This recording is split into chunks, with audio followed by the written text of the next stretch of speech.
Does 432 Hz really calm our nervous system, or is it just good marketing? We'll look into 432 Hz specifically in its association with the Earth's magnetic field. So what about 432 Hz? Well, most instruments today, the standard tuning is to 440 Hz. What does it mean? That La, or A, is tuned to 440 Hz. But historically, there have been loads of anecdotes saying that 432 Hz, so that's 32 cents lower than 440 Hz, feels warmer, feels hotter, and it's in resonance with the Earth's electromagnetic field. Let's briefly dive a bit into the history. So in 1884, Giuseppe Verdi, a composer, requested orchestras to tune at 432 Hz, which was accepted. At the time and before that, orchestras would tune at different frequencies because there was no standard to which musicians should tune their instruments to. Now in 1988, Italian opera singers actually protested so that 432 Hz were considered the convention. But a year later, Italy went with the European convention of tuning A to 440 Hz.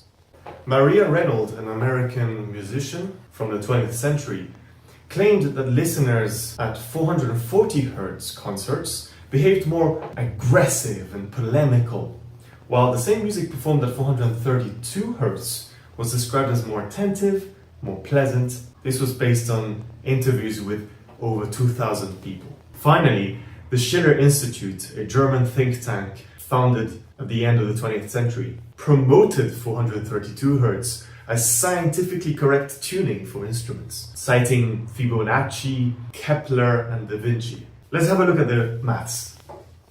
If we tune La, A4, to 432 Hz, our Do, or C4, is equal to 256. And using the simple maths relationship that when you divide by 2 a certain frequency, so this is frequency X, you obtain the lower -1 octave. It's the lower octave. And so you do this, in this case, to go 5 octaves down, and you reach 8 Hz, which is the fundamental frequency at which the electromagnetic field of the Earth is vibrating at. We'll explain the Schumann resonance, as it's called, of the Earth later.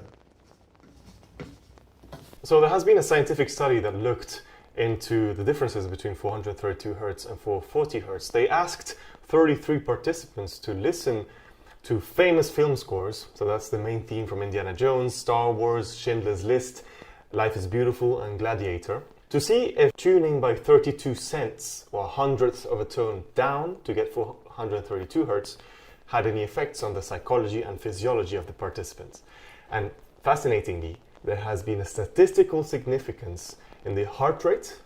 The 432 Hz allowed a slower heart rate, 5 beats per minute slower, and participants said they had a higher focus and satisfaction with that music. Now here come my critiques. At least it's a first study, but they used very famous music and didn't check if the participants knew the music. And familiarity is one of the most important mechanisms for musical pleasure. If you know the music, you're more likely to like it.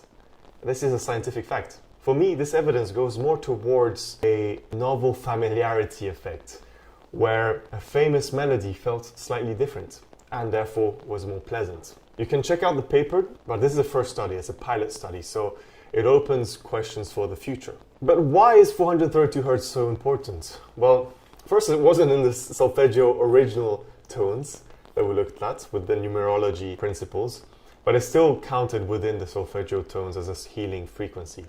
There is some history associated with it, but there was no standard in conventional tunings for orchestra. I mean, even today, even though the convention is 440 Hz, in this book by Artur Jaske, which I had the honor to meet and chat with, he mentions that today there are orchestras that tune at 442 Hz, 443, 444, and even 430 Hz. So far there isn't anything particular about 432 Hz. But here's the argument. It is mathematically related to the Schumann resonance.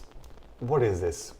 We looked at the maths earlier. So what's happening? The Earth's atmosphere, or the iconosphere specifically, has constantly about 2,000 thunderstorms going on.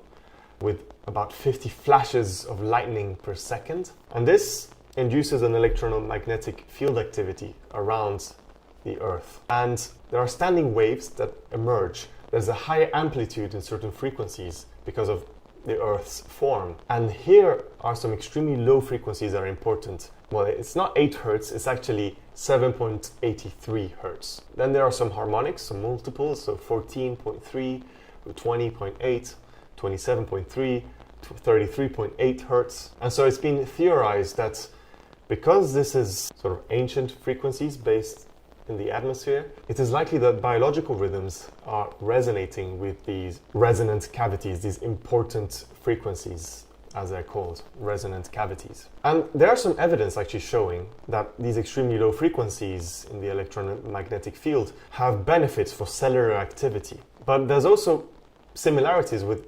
brainwaves, EEG. So here you can compare the two graphs of EEG rhythms that are important, so theta, alpha, and beta waves, which are in line with these extremely low frequencies in the Earth's iconosphere, the Schumann resonances. In cellular activity, bioelectricity has been shown to be a very important way for the cell to progress its activity. And studies have shown that the extremely low frequencies of the Schumann resonances modulate the mitochondria to change reactive oxygen species, which is detrimental to the cell and the mitochondria. It can alter calcium activity in the mitochondria membranes and at the level of the cellular membrane for electric activity. And it changes gene expression. So Schumann resonances between 7 and 34 Hertz are in the electromagnetic activity, but 432 Hertz is in the audible activity. Yes, both the frequencies, and one is 2 orders of magnitude higher, but this is dependent on the concept of neural entrainment, brain synchronization to rhythms, which we will go into a bit later. But so far, there's no clinical evidence for 432 Hertz actually harnessing the Schumann resonances. And we'll finish with science about sound therapy. So here's what you should do based on current evidence. If you like 432 Hertz music, use it, because musical preference is one of the most important aspects for musical pleasure and the therapeutic and well-being effects of music. It will help you reduce stress if you enjoy it. For sleeping or reducing anxiety, use binaural beats or slow music that you love. For deep relaxation, sound baths have been shown to have some benefits, but slow music as well. Do subscribe because I can talk about my PhD research, which is sleep music, and looking at the neurobiology and psychological effects on sleep quality. So I know about relaxing music. Let me know in the comments if you want to learn more about this. There are some evidence for 432 Hertz, but it's still quite new and relatively unproven.